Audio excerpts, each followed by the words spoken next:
If this were Desert Island Discs, a show I'm unlikely ever to host, which would you choose as your one prize? Would it be Coleraine or Manchester United? I'm a strong supporter of Irish League football. I think it's the heartbeat to a town, and it's important to be supported. But United are, cut me, and like everyone, I bleed red. But people say that Eamon Holmes is a very similar disposition about Manchester United. I'm not sure about what life is like in Northern Ireland, but it is red or red, isn't it? No, well, listen. When I grew up, it was I was born a wee bit after Eamon, and he's actually quite a different disposition to me. But Leeds were a huge team. Arsenal. I mean, United. I started supporting in '69, so I had 21 years of them not winning anything. But what's interesting about the United players, if you look at whatever people say about Ferguson, if you look at Giggs, Neville, Scholes, they've stayed with the man. They adore the man because he respects them and they respect him. And there is a loyalty still attached to football, irrespective of the money, and I think United is actually quite a good illustration of that. All right, moving on to TV and stuff. Cold Feet, I presume, is where it all started, or was there a little bit before that? I worked a good bit before that. I worked the minute I left drama school. I was very lucky. But I suppose in terms of a public awareness and doors being opened, Cold Feet unquestionably was very helpful.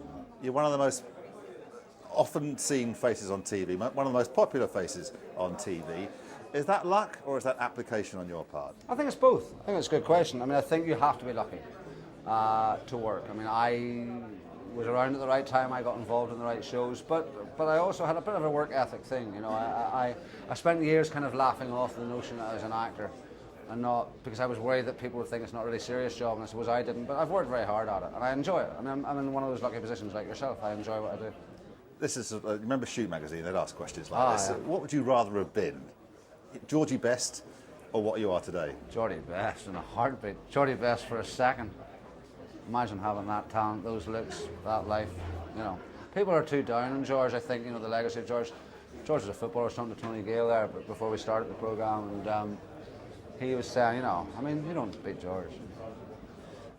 Talking of downers, for those people like me who enjoyed Cold Feet, we saw Bloody Sunday. Yeah. When I say a downer, it was a serious side of you that we hadn't expected. Turned things around a bit, didn't it?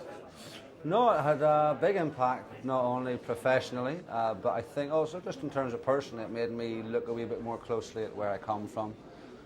I think it was an important film. I think it was a good film, but it had a serious side to it. But every job you do presents its own challenges. But that, I think, it had an impact on me more than anything else.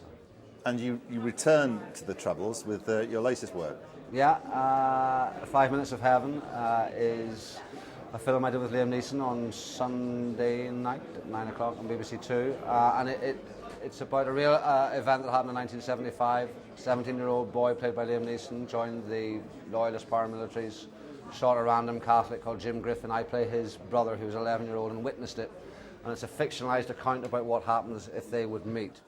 I'd like to learn why it is that you haven't done what a former guest on this programme, Ray Winston, did, a nip across to Hollywood and make megabucks.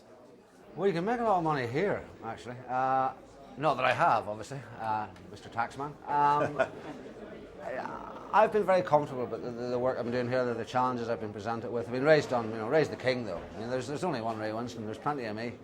And I think if the opportunity arose, I would go. But it's a big thing to uplift a family and go and sit beside a pool for 6 months waiting to get a job in a film that's not that good with an accent I can't do. Not that Ray has done that. He's, as I say, the king. But I'm happy to work anywhere. I'll work. Look, I've come here for the day. We're very grateful. That sounded far too smooth. Jim, it's been an absolute pleasure to meet you. Thank you very much. Matt.